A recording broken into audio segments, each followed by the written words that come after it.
한번 따라해 보겠습니다. 칭의란 무엇입니까? 예, 또 다른 말로 의롭다 하심은 무엇입니까? 우리나라 말이요, 이 한자가 없으면은 이 의미를 잘 모른다고 합니다. 그래서 요즘 젊은 세대들은 이 한자에 대해서 제대로 배우지 못한 세대들이 많이 있습니다. 그래서 그들에게는요, 그 의미를 잘 모른다라고 합니다. 하지만 이 한자 세대, 즉 한자를 배우고요, 또 이 한자에 대해서 아는 조금이라도 배웠던 세대는요, 그 어떤 단어가 나오면은요, 이게 무슨 뜻일까라면서 뜻을 유추해 본다라고 합니다. 예를 들면 칭의라고 했을 때 이게 무슨 뜻일까? 이 한글로만 쓰여 있다면 모르죠. 근데 어떤 것을 칭하다, 의롭다, righteousness에서 의로움, 이걸 얘기하는 건데요. 이 칭이라는 말이 이렇게 쉽게 다가오지 않는 그러한 단어이지만 이것이 얼마나 기독교 역사에 중요한 단어인지 모릅니다. 이 칭의. 우리가 잘 아는 이 마틴 루터, 이 종교개혁의 물꼬를 튼 이 마틴 루터 같은 경우에는요, 그는 이 신부였습니다. 사제였습니다. 그러니까 로만 카톨릭에 속한 사제였습니다.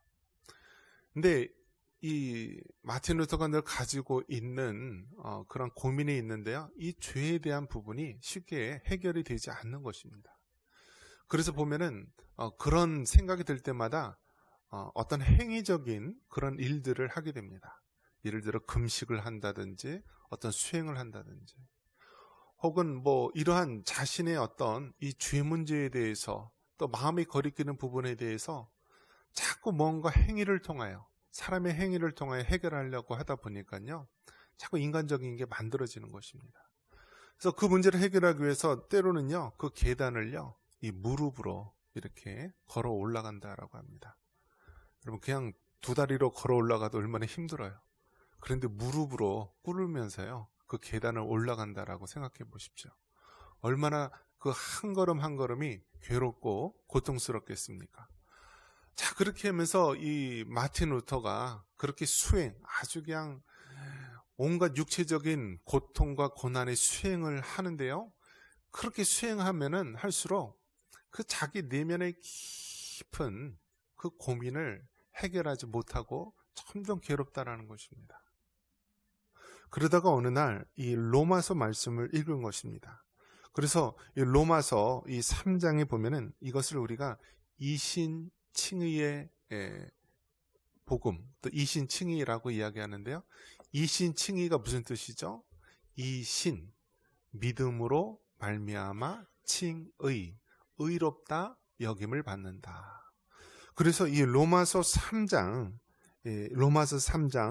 이 말씀을 통하여서 예수 그리스도를 믿음으로 말미암아 모든 믿는 자에게 미치는 하나님의 의니 차별이 없느니라 하면서 예수 그리스도를 믿음으로 말미암아 우리에게 주어진 그 하나님의 의, 이것을 깨달으면서요, 아주 이 마틴 루터가 너무나 큰 감격을 하게 됩니다.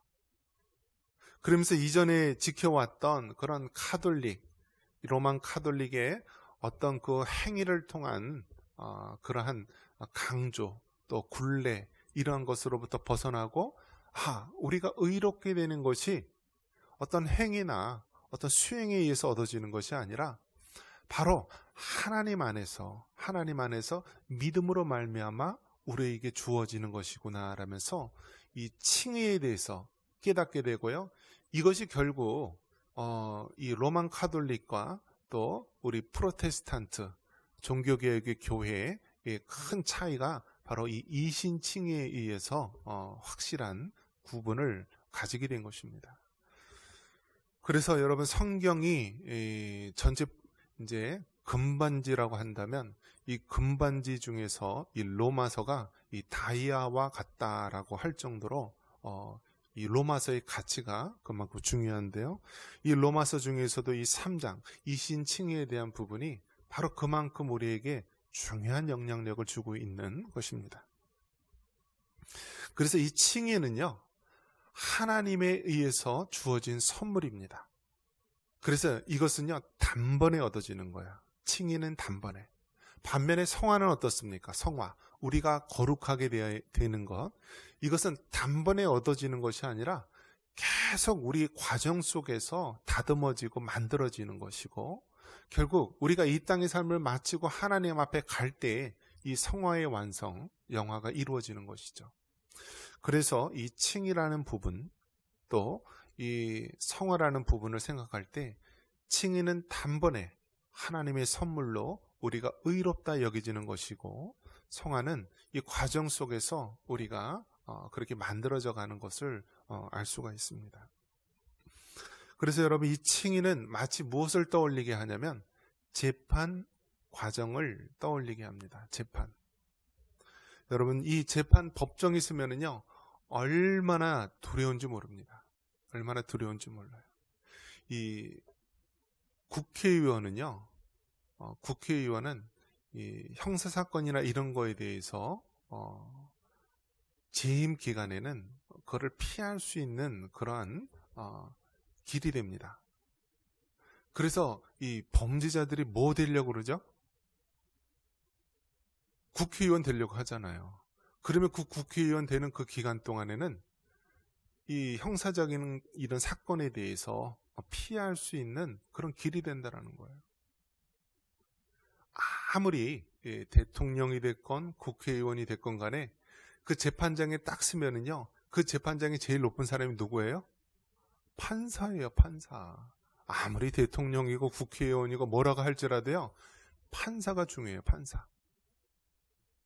그래서 이 판사가요, 재판을 하는데요, 맨 처음에는 그 죄에 대해서 기소가 되면은 이제 소를 제기하는 거죠. 형사사건에 대해서 기소를 하게 되면은요, 처음에는 변호사가 변론을 합니다. 변호사를 구할 수 없는 사람은요, 국선 변호사라도 구해서 이렇게 변론을 하게 됩니다. 또 자기 자신을 변론해도 되죠. 이렇게 변론을 하게 되고요. 또 검사는 그 부분에 대해서 죄가 있음을 그렇게 기소에 대한 부분을 이렇게 이야기를 합니다. 그러면서 쌍방간의 이 모든 것들을 다 들은 다음에 최종적으로 누가 판결을 내려요? 판사가 판결을 내리는 거예요. 판사가. 이것을 선고라고 합니다. 선고.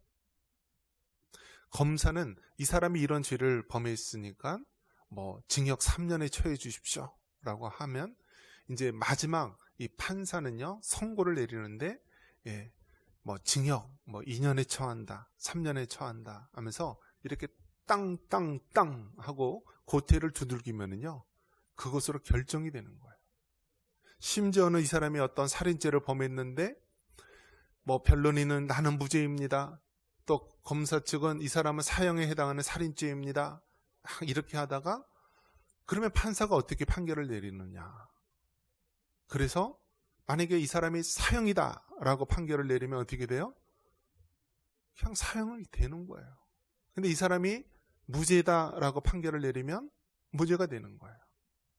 그 시점이 어떻게 되는 거죠? 판사가 선고하는 그 순간 이루어지는 것입니다. 이 사람이 이전까지 어떻게 살아왔든지, 죄가 있어 보이든지 없어 보이든지 어떠한 모습이든지요, 판사가 판결을 내리는 그 순간 이 사람은 죄가 없습니다 라면서 무죄를 선고합니다 라고 땅땅땅 하는 순간, 그 사람은 그 순간서부터 무죄가 되는 것이고요, 죄가 없는 게 되는 거예요. 마치 칭의라는 것이 그렇다라는 거예요. 칭의라는 것이 우리가 의롭게 되는 것이요, 우리가 의로워서, 우리가 어떤 선한 행동을 해서, 착한 행동을 해서 우리가 그렇게 칭의, 의롭게 여겨지는 것이 아니라 하나님의 선물로서 우리를 의롭게 여기시는 것입니다. 그래서 여러분 어떻습니까? 우리가 예수님을 믿고 하나님의 자녀가 된 순간 구원은 이미 우리에게 이루어졌지만요, 우리가 변화된 게 있어요, 없어요? 맨날 술 먹고 난리치고 맨날 사고 투성이 이런 사람들이 정말 회개해서 예수님을 믿었는데요, 사람이 확 변해요? 안 변하잖아요. 마치 이 칭의가 그렇다라는 거예요. 우리가 뭔가 변하지 않고 뭔가 새로움이 없고 행동이 바뀌지 않은 것 같지만 하나님께서 우리를 의롭게 여겨지는 순간, 바로 칭의, 그 순간 우리는 의롭게 된다라는 거예요. 이것이 하나님의 놀라운 은혜임을 믿으시기 바랍니다. 만약에 우리가 행위로 구원을 받는다, 행위로 의로워진다, 행위로 우리가 의로운 사람이 된다라고 한다면 우리는 절대로 구원을 받을 수 없고요, 의롭게 되지 못합니다. 그런데 하나님께서 우리를 택하시고요, 우리의 죄를 대신 지시고 십자가에 죽으셨고, 누구든지 그 예수님을 믿는 자에게는 의롭다 여기시고 우리에게 칭의로 받아주시는 것입니다. 그래서 이 칭의라는 사실은요, 얼마나 우리에게 큰 중요한 것인지 모릅니다.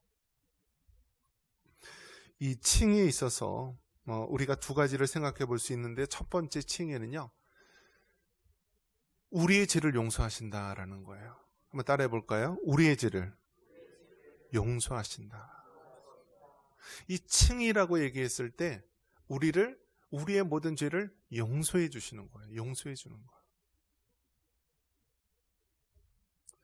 여러분, 죄를 용서받는다라는 것이 얼마나 큰 은혜고 큰 능력인지 모릅니다.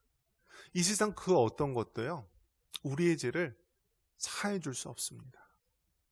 이제 구약에는 제사가 있죠. 번제, 소제, 화목제, 속죄제, 속건제. 특별히 죄를 범했을 때 이 짐승의 피제사를 드리는데요, 죄를 지을 때마다 이 짐승의 머리에 안수하고 내가 죄 때문에 죽어야 되지만 이 짐승을 대신 잡아서 죽이는 것입니다. 자, 그래서 구약에 나온 제사는요, 죄를 지을 때마다 짐승의 피제사를 드려야만 했어요. 근데 이것은 온전하게 우리의 죄를 완벽하게 제거하지 못하기 때문에 죄를 범할 때마다 혹은 절기 때마다 이 짐승의 피제사를 드려야만 했습니다. 하지만 예수님을 믿고 하나님의 자녀가 된 우리들은요, 이 예수님의 십자가의 공로로 말미암아 우리의 죄 문제가 해결이 된 거예요. 우리의 원죄와 자범죄가 해결되었고요, 우리의 과거의 죄와 현재의 죄와 앞으로의 모든 죄까지도 바로 예수님께서 십자가의 피로 담당해 주신 것입니다.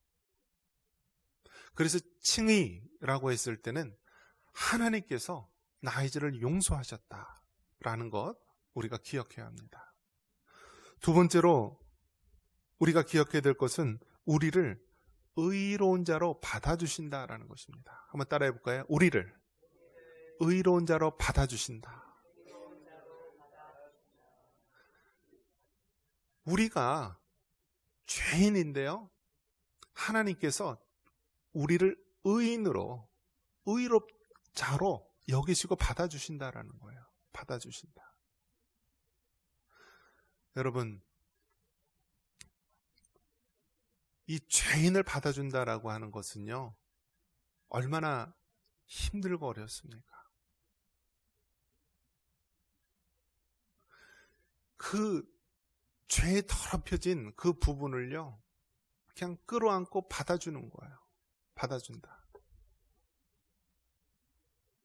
우리가 죄 가운데서 예수님을 알지 못하고 세상 가운데 방황하며 온갖 더러운 가운데 있었을 때 아무도 우리를 받아주지 않고 멀리하고 외면했을지라도 하나님께서는요, 우리의 죄를 깨끗하게 제거해 주시고 우리를 의로운 자로 받아주신다라는 거예요.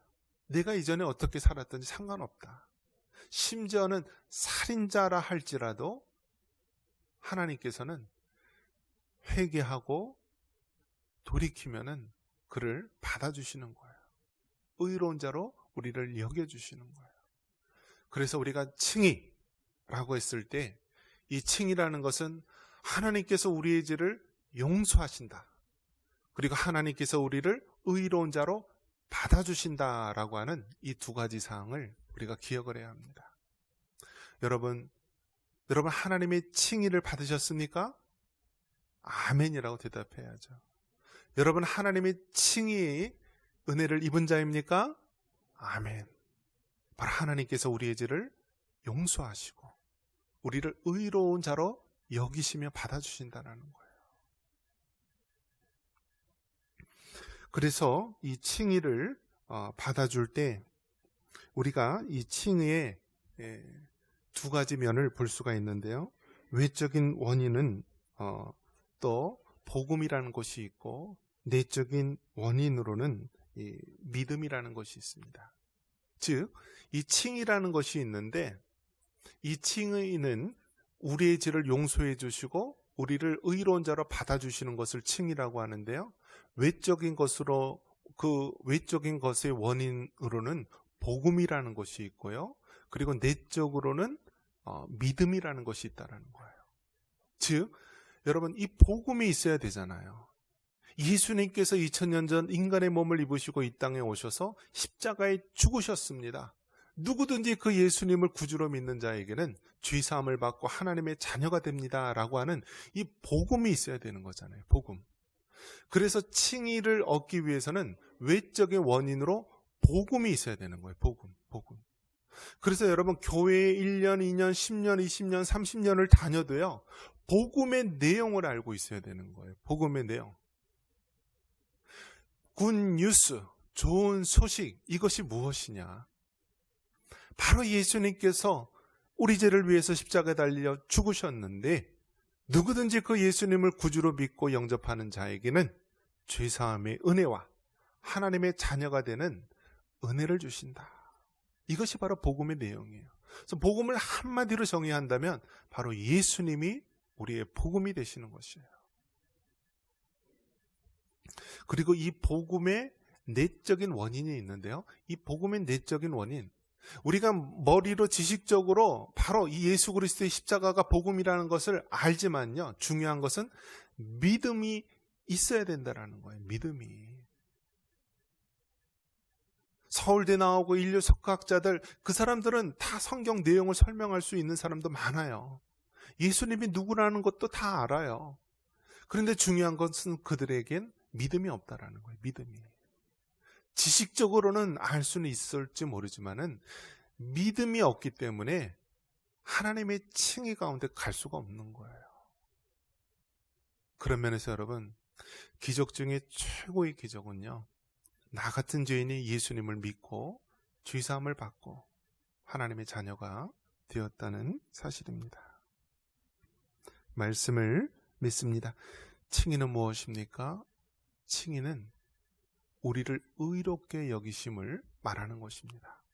즉, 우리의 죄를 용서해 주시고요, 우리를 하나님의 의로운 자로 받아주신다라는 것입니다. 이것은 어떻게 가능합니까? 외적으로는 복음을 통하여서 가능하고요, 내적으로 우리의 믿음으로 반응함으로 가능하게 되는 것입니다. 우리가 하나님의 칭의 가운데 있는 자, 잘 기억하며 살아갈 수 있는 여러분 되시기를 주님의 이름으로 축원합니다.